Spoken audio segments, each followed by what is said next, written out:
37তম BCS এর গণিত সমাধান করতেছিলাম আমরা। এখন আমরা দ্বিতীয় অংশ সলভ করব 6 থেকে 10 পর্যন্ত। 6 নাম্বার যে ম্যাথটা ছিল সেখানে ছিল যে 17 সেন্টিমিটার 15 সেন্টিমিটার 8 সেন্টিমিটার বাহু বিশিষ্ট ত্রিভুজটি হবে। এখন এটা সমবাহু কি হবে? সমবাহু হলে সবগুলা বাহুই সমান হইতে হবে। কাজেই এই ক নাম্বারটা কিন্তু অ্যান্সারে আসবে না। খ নাম্বারটা হচ্ছে সমদ্বিবাহু, তাহলে যে কোনো দুইটা বাহু সমান হওয়া উচিত ছিল, কিন্তু আমরা দেখতেছি কোনো বাহুই কিন্তু সমান না। কাজেই ক খ কোনোটাই অ্যান্সারে আসবে না। গ নাম্বারে বলছে সমকোণী কিনা। সমকোণী হইতে গেলে পিথাগোরাসের উপপাদ্য অনুসরণ করবে। অর্থাৎ আমরা ছোট যে দুই বাহু, একটাকে লম্ব একটাকে ভূমি মনে করবো, আর একটা হচ্ছে অতিভুজ। এখন এই দুটোর উপর স্কোয়ার করলে, যদি এই বাহুর উপর স্কোয়ার করলে যদি একই মান হয়, তাহলে আমরা এটা বলবো সমকোণী। এখন এখানে খেয়াল করুন যে আমরা যদি 8-এর উপর স্কোয়ার দেই প্লাস 15-এর উপর স্কোয়ার দেই, এই দুইটার মান যা আসবে, আর 17-এর উপর স্কোয়ার করলে যদি একই মান আসে, তাহলে আমরা এটা সমকোণী ত্রিভুজ বলতে পারবো। এখন এইখানে যদি আমরা 8 কত হবে 64, আর 15-এর উপর স্কোয়ার করলে 225 হবে। আপনারা একটু করে দেখবেন।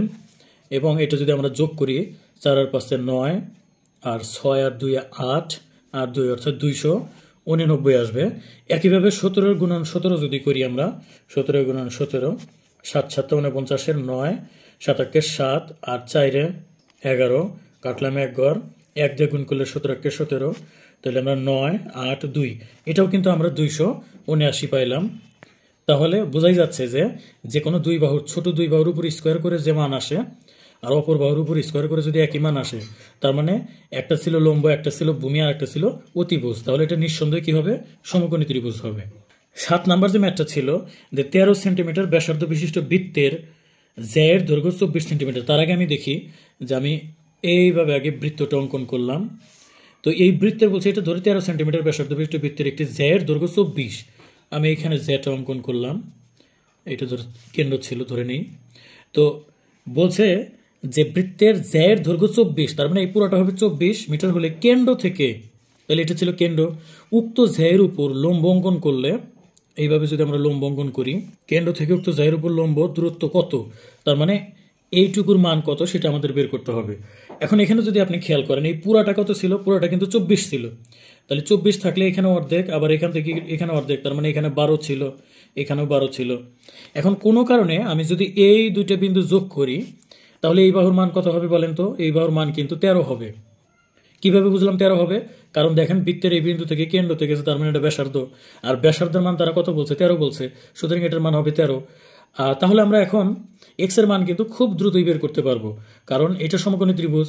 সমকোণী ত্রিভুজে এটা হচ্ছে ভূমি, এটা হচ্ছে লম্ব, বা 12-13 কম্বিনেশনে কিন্তু 5 হবে অ্যান্সার, আমরা জানি। তো তারপরে আমি করে দেখাচ্ছি। যেমন ধরেন এটা হচ্ছে লম্ব, আমি লম্ব স্কোয়ার প্লাস ভূমি স্কোয়ার, অর্থাৎ এই ত্রিভুজটার কথা আমরা বলতেছি, সমান সমান হবে 13 উপর স্কোয়ার পিথাগোরাসের উপপাদ্য অনুসারে।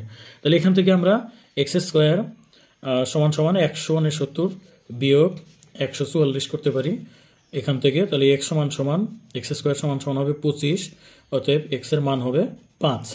তাহলে কিন্তু এই ম্যাথটা আমরা দেখার সাথে সাথেই কিন্তু করে ফেলতে পারবো আশা করি। 35তম বিসিএস এর পর থেকে আমাদের কিন্তু এই যে বাছাই করে নেওয়া, অর্থাৎ কম্বিনেশন বলেন, তারপরে আপনার সমাবেশ বলেন, তারপরে সম্ভাব্যতা, এগুলো অঙ্ক কিন্তু এসে থাকে। তো এই ম্যাথগুলো একটু কঠিন, স্বাভাবিকভাবে আমরা এগুলো অভ্যস্ত না পড়ে, 9-10 এগুলো থাকে না, এটা হচ্ছে ইন্টারমিডিয়েট হায়ার ম্যাথমেটিক্সের আছে আর কি। তো যাই হোক, আমরা একটু সহজে ব্যাখ্যা করার চেষ্টা করব। দেখেন 10টি জিনিসের মধ্যে আপনি 2টি এক জাতীয় এবং বাকিগুলো ভিন্ন জিনিস, ওই জিনিসগুলো থেকে প্রতিবার 5টি করে নেবেন। আপনি 10টার থেকে নেবেন কয়টা? 5টা। তাহলে কিন্তু আমরা 10 কম্বিনেশন অফ 5 লিখলে কিন্তু হয়ে যেত, কিন্তু এখানে প্যাচটা লাগছে কোনটা? যে একই জাতীয় জিনিস 2টা। এখন দেখেন আমরা একই জাতীয় জিনিস 2টা 10টা থেকে নিব 5টা। কাজে আমি যদি আগেই যদি 2টা সরায় রাখি, যে না আমি একই জাতীয় জিনিস একটাও নিব না, আগেই সরায় রাখলাম, তাহলে আগেই যদি সরায় ফেলি, তাহলে কিন্তু আমি 10টা থেকে 10টা কিন্তু থাকবে না, তখন কিন্তু থাকবে আমার 8টা। আমার উদ্দেশ্য হলো একই জাতীয় জিনিস আমি একটাও নিব না, তাহলে আমার সেই ক্ষেত্রে আমার থাকবে কয়টা? 8টা। 8টা থেকে আমি বাছাই করে নিব, 8টা থেকে বাছাই করে নিব আমরা। এবং এই যে 2টা একই জাতীয় জিনিস, সেটা একদম সরাই দিছি আমরা। এই যে 5টা যে নিব, এখানে আর 5টা নিব না, তাহলে এখান থেকে ওই 2টা জিনিস মনে মনে আমরা সরাই দিলে এখান থেকে থাকবে 3টে। তাহলে আমরা কি করব?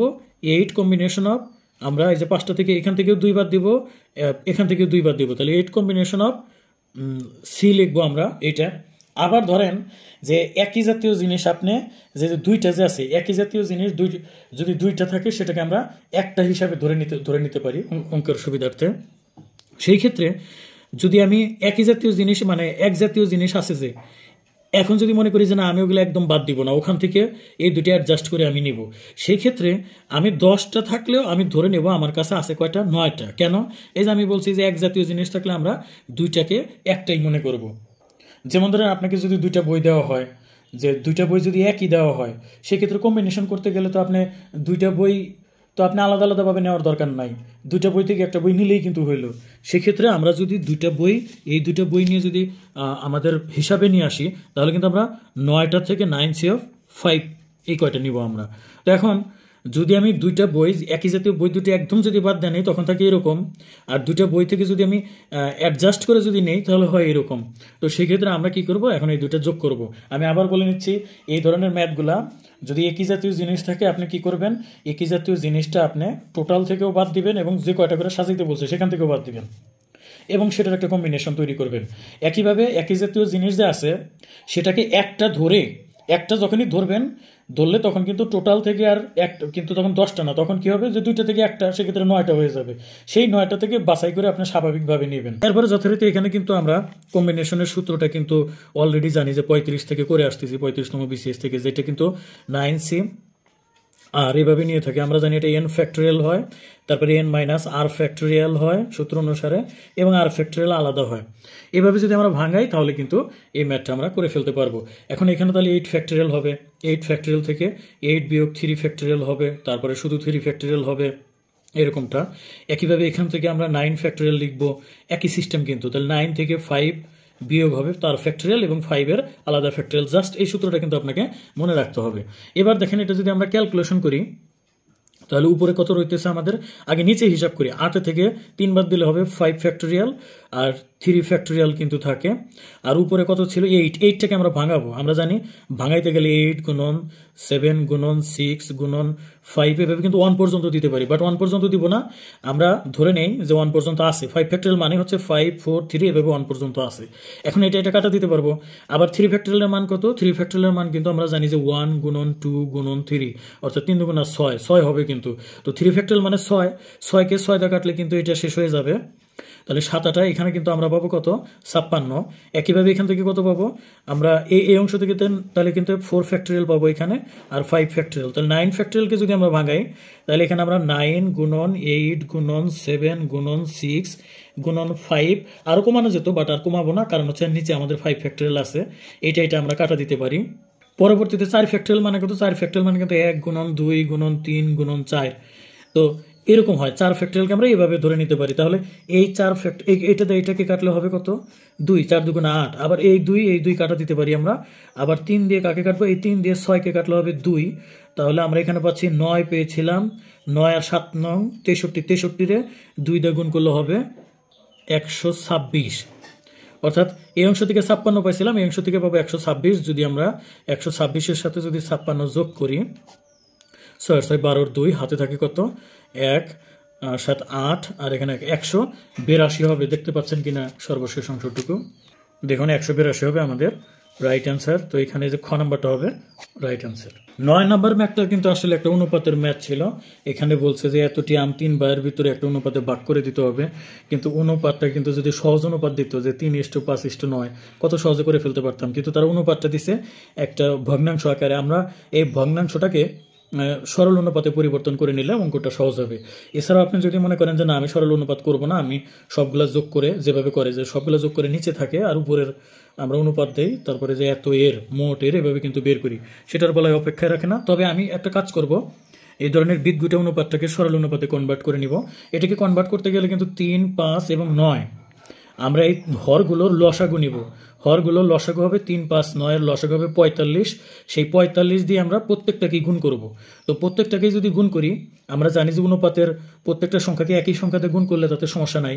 তাহলে প্রত্যেকটাকে কত দিয়ে গুণ করব, 45 দিয়ে গুণ করব। 45 দিয়ে গুণ করলে কি হবে, 45-এর সাথে গুণন হবে 1/3, সেখান থেকে ইস টু, আবার 45-এর সাথে গুণন হবে 1/5 ইস টু, 45-এর সাথে গুণ করবো আমরা 1/9। আমি আবারও বোঝাচ্ছি যে আমি একই সংখ্যাতে প্রত্যেকটাকে গুণ করলাম। এখন একই সংখ্যা কোনটা, যেটা 3 দেওয়া ভাগ যাবে, 5 দেওয়া ভাগ যাবে, 9 দেওয়া ভাগ যাবে, তাহলে এরকম একটা সংখ্যা বের করা লাগবে। এরকম একটা সংখ্যা তাহলে কীভাবে নিব, তাহলে 3, 5, 9 লসাগু করলেই পেয়ে যাবো। 3, 5, 9 লসাগু করে দেখবেন তো 45 আসবে।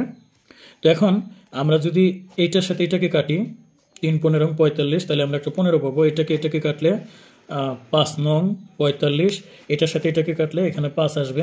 তাহলে আমাদের অনুপাত হবে 15:9:5, এরকমটা হচ্ছে কিন্তু। এখন বাকিটুকু তো আপনারা অবশ্যই পারবেন, সেটা হচ্ছে যে এখানে কিন্তু এই যে কার কথা বলা হয়েছে যে অনুপাত ভাগ করে প্রথম বাই, তাহলে প্রথম বাইয়ের অনুপাত হলো কত, 15। এখন তাহলে প্রথম বাই পাবে 261 এর বলতে আমি গুণনী দিলাম, এর ওর অনুপাত কত, 15। আর এই যা নিচে কি করা লাগে, অনুপাতগুলার যোগফল তৈরি করা লাগে। তাহলে আমরা 5 আর 15 যদি যোগ করি 20, 20 আর 9 29 কিন্তু হবে। 29 দিয়ে 261কে যদি আপনি কাটাকাটি করেন তাহলে 9 পাবেন। 9 দিয়ে 15কে যদি আপনি গুণ করেন 135 পাবেন। এখন কথা হলো যে আমি এত দ্রুত কিভাবে বলছি, কারণ এই ম্যাথগুলো করার আগে নিজে আমি সলভ করে নেই, যে কারণে ক্যালকুলেশন সহজ হয়ে যায়। আপনারা অবশ্যই নিজেরা কিন্তু ক্যালকুলেশন করে দেখবেন, আমার কোথাও ভুলও হতে পারে, ক্যালকুলেশন আপনি পারবেন, এটা আসলে ম্যাটার না, ম্যাটার হচ্ছে কিভাবে করলাম সেটা হলো ম্যাটার। 10 নম্বর ম্যাথটা আমরা সূত্র বসাই দিতে পারি এইটুকুর, কিন্তু দেখেন a² - b² এর সূত্র কিন্তু আমরা জানি যে a + b a - b এরকম হয়, এরকম একটা, আরেকটা হচ্ছে a - b এরকম হয়। এখন আমি এইরকম মান তো কোথাও দেওয়া নাই এই দুটার মান, তাহলে আমাকে এখান থেকে মান বের করে নিতে হবে। এখান থেকে মান বের করতে গেলে আমরা একটা কাজ করতে পারি, x² + 1, এইটাকে আমরা ওই পাশে নিলে হবে 3x।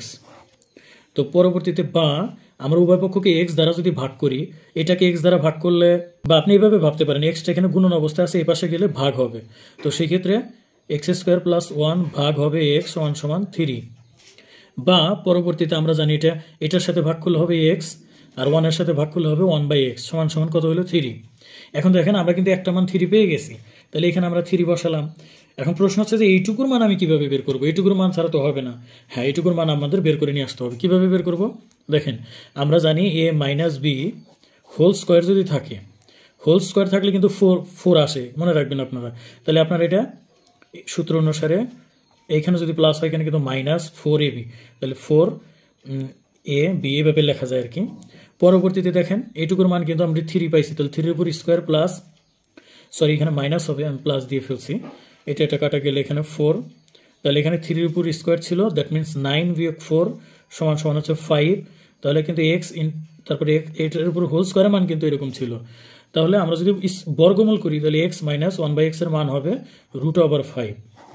তাহলে কিন্তু x - 1/x এর মান পেয়ে গেলাম √5, তাহলে এইটুকুর মান √5। তাহলে দুটো কম্বিনেশন করলে 3√5 লিখতে পারি। এটাই হবে আমাদের রাইট অ্যান্সার, 3√5। এই যে খ নাম্বারটা হবে রাইট অ্যান্সার।